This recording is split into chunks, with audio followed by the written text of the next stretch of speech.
Yesu ashimwe bavandimwe inshuti bakundwa, ndabasuhuje mu izina rya Yesu aho muherereye hose. Amahoro y'Imana n'abane namwe. Nje kugira ngo tuganire ibintu birindwi wa mama we, wa mukobwa we utagomba kubwira umugabo wawe cyangwa se fiancé wawe.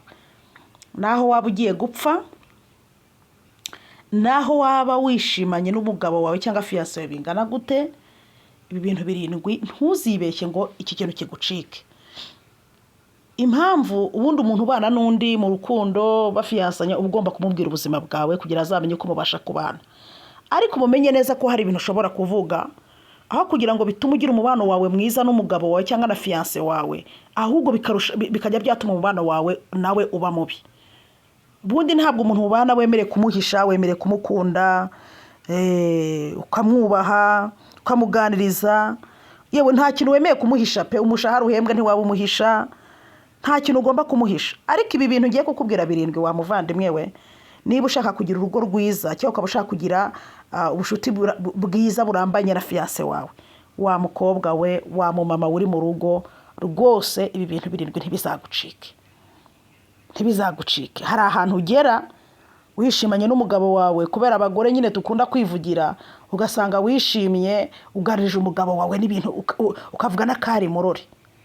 Buri ukuntu Imana yaturemye, abagabo bafite ukuntu bateye n'abagore dufite ukuntu duteye. Rero hari igihe ushaka kubona umugabo mwishimanye. Umunyarwanda yavuga ngo umugabo musegura ikibera agusegoye ijambo, wakishima waryoherwa uri kumwe n'umugabo we ka cumi, yagukorera ibiki. Ni ukuri ibi bintu birindwi ntibizagucike. Uzarucurumire, kuko n'ubundi kumubwira ntacyo byamara uretse kukubuza umutekano mu rugo no kwibuza amahoro, akaza yagutikurisha bene aya majambo igihe rimwe na rimwe mutagize ibirere byiza. Iki kintu narakibonye. Hari igihe umugabo mugakundana ukimena inda, mwazageraho mwashwana, bya bintu wamubwiye akaba ari byagukubitisha, ya mabanga yawe akaba ari yaguhondesha, akajya ari gutikurisha umutima, akamera nk'aho ari icyuma gutikuye. Rero nimugire ibanga ry'ibi bintu. Niba ushaka kugira urugo rwiza, ukaba ushaka kugira umubano mwiza n'umugabo wawe muri kumwe, impamvu ubimuhishe ntabwo ari uko ari ibindi bindi ububitse cyangwa ari ukuba wakamuhisha ibintu runaka, ahubwo bari kugira ngo usigasire umubano wawe nawe. Icyambere rero, wa mukobwa we, niba uri gufiyanswa cyangwa ukaba uri umumama uri mu rugo, kirazira kikaziririzwa kubwira umugabo wawe umubare w'abagabo bagutereta. Murabizi ko igihe cyo guteretwa kitajya kirangira naho umuntu yaba yarashatse. Ushaka kuba uri umugore uri mu rugo rwose, abandi bagabo bo ku mpande bakakubenguka pe. Si byiza rero ko iki kintu kigucika wa mugore we cyangwa wa mukobwa uri gufiyanswa, ngo uvuge ngo uyu muntu ngo uyu nuyunguze ko ari kuntereta sheri, nguze ngo ko gutya gutya. Uyu muntu ushaka kumubwira ngo ari kugutereta, ashaka kuba ari uwo mu muryango wabo utabizi. Hari umudamu w'inshuti yanjye byigeze bibaho, kuno wenda umuntu ashaka umuntu, ashakana n'umuntu cyangwa agakundana n'umuntu atari yamenye imiryango ye yose. Ubu murabizi ko n'imiryango y'abantu yagiye iba eparpie itatana, ugasanga umwe atuye Kibungo, undi atuye Rwamagana, undi atuye Bukavu, undi atuye Uganda. Noneho wagerayo kumbi ntabwo uzi ko uyu muntu ari mu muryango wenda w'umugabo wawe. Uramwemerera guteresa. Cyane ko n'amakoye muri iyi minsi hari igihe ubukwe buba abantu ntibazamenye umugore w'umuntu bitewe n'uko imiryango y'iyi minsi yabaye. Ntibanabutahe wenda ntihagira n'amafoto y'ubukwe babona, ukazakubitana n'umugabo rero ahantu pembeni mu modoka cyangwa mu isoko cyangwa ngo nagukunze. Si byiza kubwira umugabo wawe rero cyangwa umufiancé wawe muri guteretana, umuntu abagabo barimo bagutereta muri iyo minsi. Ntabwo ari byiza na buki. Ushobora kubimubwira uzi ngo ntacyo bitwaye, kumbe ubwo umutima w'umugabo we watangiye gutekereza ibindi no gutangira kubihirwa. Naho utagira icyo ukorana n'uwo mugabo uri kugutereta, rwose pe ntukanabikore, ariko ntukabibwire n'umugabo we ko hari undi mugabo uri kukwendereza. Iki kintu nugikora ni akazi kawe, uzabikora wishongoye ubibwira umugabo wawe uzi ngo kumwereka ko uri umugore mwiza, ngo w'umwana mwiza, ngo utamuca inyuma, ngo utakemera abandi bagabo ko bagutereta. Ariko uzareba icyo bizakuzanira, uzareba icyuka kizinjira mu rugo rwawe kubera kwivugisha ngo uyu mugabo n'uyu ari kuntereta. Iki kintu niba umugabo agutereta wamwiyamye ukamubwira ko ufite urugo, warangiza ukinumira n'umugabo wawe ntubimubwire, byagutwara iki? Ariko abagore benshi mujya mugwa mwiri kosa rero muri kwishongora ngo umugabo wanyu abenye yuko nyine wenda mwitonda, simbizi. Ariko ikirere izi nkuru uzana z'abari kugutereta wubatse, ukazibwira umugabo wawe cyangwa ukazibwira fiancé yawe mugiye kubana, iki kintu ni ikibazo gikomeye. Niba bahari jya wicecekera ubwire ko wubatse ibyo ngibyo utabijyamo, winumire uceceke. Icya kabiri, si byiza kubwira umugabo wawe umubare w'aba egise.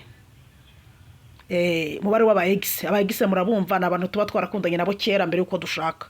Hari igihe ujya gushaka warakundanye n'abasore 2 se, 3 se, 4 se, wenda bikanga n'urugero. Si byiza ko mubwira umubare w'aba egise bawe. Si byiza na gato. Ababizi ko wakundanye birangiriraho, abari kukubaza iki. Abagabo bagira ubwenge bwinshi buriya. Umugabo bagira ubwenge bwinshi. Nakubaza ati se sheri tugiye gushaka nawe warakundanye n'abantu bangahe, uzabwira atari ibyo ngibyo ubundi urabona byadufasha iki, ko ari wowe turi kumwe, bindi bitwaye iki. Umujijishe nawe umwihorere. Niba hari abagabo murimo hano mukaba munankurikiye, si byiza gukomeza ubaza umugore we bene ibi bintu uko bishobora kuzagusenyera. Kuko hari gishobora kuvuga ati nakundanye na 5. Umugabo akavuga ati 5 bose batandukanye nta numwe baryamanyemora, ugatuma umugabo atangira kugira ibitekerezo byinshi muri we. Si byiza no kubwira umugabo wawe aba egise mwakundanye umubare wabo. Kuvuga ati narakundanye nyine n'ibyo bitwaye iki. Icya gatatu utemeye kubwira umugabo we cyangwa fiance wawe ni imico mibi yakurangaga kera. Hari ukuntu ugenda nk'ubuga ukagira umuntu mukundana w'umufiance mukubitana iyo, cyangwa se ukagira Imana ikaguha umugabo. None uzasanga hari abantu bakundana n'abagabo cyangwa bakabana n'abagabo babo, wenda umugabo wawe nta nahahise hawe agiye azi. Biraho ngaho. Niba uyu mugabo nta hahise hawe handi hahambaye yamenye, wenda akaba nta muntu uramubwira amakuru yawe yandi, uri kujya kwivuga kuri uyu mugabo ushaka iki. Mu bintu uzateramo urwenya, ntukajye uteramo urwenya ahahise hawe cyane imico mibi wari ufite mu hahise. Ngo uvuge ngo ukuntu wasindaga, uvuge ukuntu wajyaga muri buwate ukararayo, uvuge ukuntu wajyaga uryamana n'abagabo 2 ngo nuko yagukuye mu ibiki byose. Si byiza kuvuga ahahise hawe. Ariko mureke mbabwire, niba tutagiye no kubindyaryo, umbwira umuntu nakubwira ahahise hameze gutyo mu kabana. Ni hari igihe ujya kumva n'umundi mu mutima kakunyuzemo. Shabavande. Si byiza no kubwira umugabo wawe imico yawe yahahise. Rwose. Nta mpamvu yo kumubwira ibi bintu byawe byahahise niba atarigeze abimenya. Wikivuga rero, Imana yaraguhishe wikivamo. Imana ishimwe nyine yaraguhinduye. Uhinduka umugore mwiza, umumama w'abana. Imana ibishimirwe. Ariko si byiza kwivuga. Reka azabibwirwe n'abandi ariko utabimwibwiriye. Kigo ahahise hawe si byiza ko habwira uyu mugabo, cyane ahahise hawe imico mibi. Yuhanamba aho uceceke winumire. Niba atarabimenye suri kujya kumubwira iki. Kuki Imana ibahishamo kwihishura ariko bimeze bite byanyu. Ikindi kintu cya kanaro utemeye kumubwira, kumubwira inshuro wasambanye cyangwa inshuro waryamanye n'umugabo. Hari abagira amatsiko kandi abagabo benshi bakunda kugira bene utu tubazo, ngo se ubu ngo sheri ngo warabyamanye n'abantu bangahe, ngo se ubu ngo ntubiheruka, ngo se ngo kumaze imyaka 10 ngo wibana, ngo nta muntu ngo wajya gukwaranja. Ariko ngo abagabo muri kubaza iki? Nk'ubu buri kubaza iki? Cyo ni ikibazo rwose cy'amafuti. Ngo nk'ubu se ngo kumaze imyaka 5 nta mugabo, ngo ubu koko ngo imyaka 5 ngo irashize ngo nta kintu. Nk'ubu muri kubaza iki? Uyu mugabo kwibajishwa gutya rero, uzamubwira ati hoya ntabyo nakoze. Ubundi se biradufasha iki? Ni urugero. Ese ubundi no mubwira umubare w'inshuro waryamanye n'abantu, ubundi biramwungura iki? Iki kintu uko cyanagusenyera urugo ahubwo. Hari umugabo wigeze ujya muri mission, none haragenda amara umwaka. Iyo ngiyo agarutse abwira umugore we, aza ari kurira cyane kwa kundi abagabo bava muri mission. Arira cyane, umva ibimwira biraza bwatishere rwose. Ndakwinginze, mbabarira ngusabye imbabazi mbere yuko tugira ikintu dukora, dore urabona sinabaga hano. Rwose ngusabye imbabazi mugore mwiza, urabizi ko nagukundaga. Mbabarira rwose nakoze ikosa, urabizi ko naragusezeneje ko ntazaguca inyuma. None ndi muri mission rwose, hari umuntu waje gutya na gutya, nkora amakosa ya naya ndacikwa, bigira gutya none ubu ntabwo nifuza ko duhura tutarajya kwipimisha. Mbabara unjyane kwa muganga mbere yuko tugira ikindi kintu dukora, ndebe ko uwo muntu atanyanduje. Kuko ntabwo nigeze mbona amahirwe yo kubonaho nipimishiriza. Ndagira ngo ngusaba imbabazi rwose mugore mwiza, umbabarire rwose ngusabye imbabazi. Umugabo ararira kandi yari ari kumubeshya we. Kwari kugira ngo yumve ko nawe hari icyo yakoze. Umugore nawe rero arangije ati nanjye sheri we, ati rwose nanjye waragiye, ati nawe ndumva urugamba warahuye narwo ari kimwe n'urwanjye, ati nanjye kigabo iki n'iki cyaranyendereje rwose nanjye ngusabye imbabazi dusabane. Umugabo ati uri kubye wese byagenze gute? Umugore abagiye harivuze umugabo ntasoje aramubwira ati nagiraga ngo menye ibintu wakoze ndahari, njyewe ntabyo nigeze nkora. Umugabo yagiye gupereza ko kasanga ibyo bintu umugore yavuze nyine byarabaye. Urabona ko hari igihe abagabo baba badahari, umugore wenda akagira ukuntu yitwara.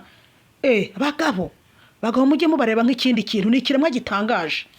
Abagabo ni ibiremwa bitangaje, mwababyeyi mwe duteraniye hano. Nta mpamvu yo kumubwira umubare w'abantu mwaryamanye. Ese ubundi baza uwo mubare ngo bigende gute? Ko umugabo umwe bigeze bamusanga ahantu mu kabari, baravuga ati atumva ati rwose, atumva ati waragendesheje, ati ziko twabonye umugore wavuye gusambana n'umuntu uyu n'uyu. Bagira nyine ngo umugabo ari busare. Umugabo arababwira ati niko byagenze, ati muramubonye, ati mva, baramubwira barahindagana kwa kundi. Umugabo arangije yitonze arababwira ati atoke, ati nta kibazo, ati gisigaye kizanshajisha. Icyo basizeho kizanshajisha. Ntibajomye. Icya gatanu rero utagomba kubwira umugabo wawe ni ukumugereranya na ex wawe. Hari ukuntu umuntu ajya mu rukundo n'umuntu ukabona umuntu ari guhora kompara, uyu mugabo wanyitiyeho, hari nigera n'umubwira ati atuzi ko ufite gutya na gutya bimeze nka wa mu ex wanjye twakundanaga, atuzi ko ufite intoki zimeze nk'ize, atuzi ko umeze nkawe gutya na gutya. Hari n'igihe uzanakundana n'umuntu ugasanga asa n'umuntu mwigeze mukundana kera. None se ubwo ntabwo uzakomeza ubinjajwa ngo usanga na ex ngo bimeze gutya na gutya na gutya. Buri gihe gahora ukompara umugabo wawe n'umuntu mwatandukanye. Ntabwo ari byo. Stop. Nimuzongere gukora ibi bintu. Hari abantu babikora bagahora bakompara abagabo babo nabo bigeze bakundana kera. Burya ntabwo ari byo gukompara umuntu mu rukundo. Sibyo, ntabwo ari byo. Nkuko nguko mubana ukavuga ati umugabo umeze nk'umugabo nawe narashatse, ugahora ufata umugabo mwashakanye ukamugeranya n'uwo mwigeze mushakana, wenda niba uwo nguwo ari uwa kabiri. Ibyo bintu ntabwo ari byo, burya bishaka kugusenyera umutima w'umugabo, washaka kuzajya ugenda wigira ukundi kuntu. Gatandatu cyo utagomba kubwira umuntu kindi, noneho iki cyo mwababyeyi mwe, iki cyo noneho ibanga rikomeye, inda waba warakuyemo mutarabana. Ushobora kugira impanuka, kuko igituma abantu bakuramo inda ni byinshi, ariko ugasanga uyivuyemo ati nyiri umukobwa buriya nigeze nkuramo inda gutya na gutya, umuntu yayinteye ibi n'ibi. Wamuvandimwe we, ufite ikibazo. Wihisha umugabo wawe umwana wabyaye, nubwo yaba ari kure hehe hashoboka. Umwana wabyaye akaba ari guhumeka, ntiwemere kumuhisha umwana nubwo yaba yaragiye mu bihugu bya hehe, kuko uwo mwana isari undi bazagaragara, bazaza gushaka mama. Ariko abo ngabo bapfuye tutari kubona uyu munota, izo raporo z'inda wavanyemo uri kuzimuha ngo bigende gute? Icyo ni igitabo cy'amateka yawe yahahise, ni ifishi y'ubuzima bwawe, ni ibanga ryawe n'Imana. Ibintu uri guha raporo uyu mugabo muri kubana ubu, cyangwa uri kukurambagiza ngo wakuyemo inda 3 enye, ibyo bintu biri bugufasha iki? Ese uyu mugabo nibwo aragukunda cyangwa ahubwo aratangira kukugiraho ikibazo? Iki kintu nta tansiyo. Hari n'umwagiye muvuga bikabangiriza urushako, bikabangiriza amafiyansa ye, mwebwe ntimumenye ahantu ibintu bipfira. Ukibwira ngo ubwo ngo uri kuvugisha ukuri, ngo uri kumubwira hahise, ngo uri kumwibwira wese ngo akumenye. Mubwire pe ibindi byose, ariko ibintu 7 ntuzabivuga. Cya 7 rero nacyo cya nyuma, ntukabwire umugabo wawe cyatumye mutandukana n'aba ex bawe, n'abantu mwigeze mukundana. Si ngombwa ko uyu mugabo akubaza ngo se ubundi wa mbere ngo kuki mutabanye, nyine ngo waje gufata irembo kuki mutabanye, ubundi byishwe n'iki? Ujye umubwira ati nyine nuko nyine byagenze, tubwo wenda si igeno ryanjye, ntago yari uwanjye. Winumire, kuko wenda icyatumye mutana na wa wundi gishaka kuba kitagihari. Hari igihe uyu mugabo bagira amatsiko, se ubundi uriya mugabo mwatandukanyijwe n'iki? Niki cyatumye mujya gusaba divorce? Ariko mwabagabo muri kutubaza ibiki buriye ko twibabariye? Tuburi se uriya mugabo ni ibiki? Njye numva abagabo babyibajishwa. None se uriya mugabo wa mbere ni ibiki yagukoreraga byakubabaje byatumye gusaba ubutane? Nawe ukajya ukidondobora. Ugomba kumwihora kuvuga ati nyine ubwo nuko nyine uko Imana yabishatse nyine. Mbese ubwo ntiryari igeno ryanjye ukamwihorera. Aba bagabo bafite ukuntu bateye. Ubundi abashaka kukubaza icyatumye mutana na wa wundi wa mbere, abari kukikubariza iki? Icyatumye mushwana na fiancé wa mbere ubukwe bugapfa, bari kukikubariza iki? Ryo ni ibanga ryawe, nahahise aho icyo mwapfuye ni cyawe nawe. Uyu mugabo ntabwo bimureba. Ibintu n'ubimubwira n'ubundi ntacyo biri bumufashe. None se wa mugabo ni nkubwira icyo twapfuye n'ubundi birakumarira iki? Ibintu 7 mwabavandimwe mwe, ibi bintu yibivuze umubano wawe n'umugabo utangira kugenda ugira ikibazo ni nko gufata amata yeraga ukagenda utereramo akantu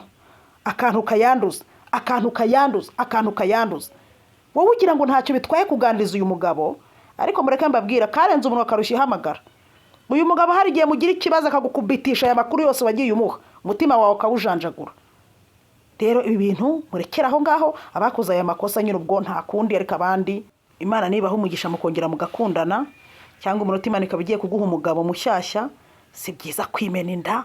Aya makuru yawe niba umugabo ntawe wayamubwiye, ceceka.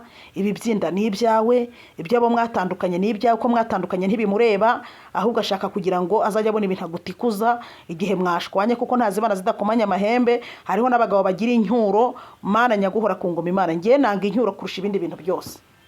Uzi umuntu ugucyurira akagucyura ati uri kwigira uki utangira subusute, ntiwamenye kwambara neza ugeze aha, wari uzi kurya iki n'iki, ibiki n'ibiki, ye baba Mana we.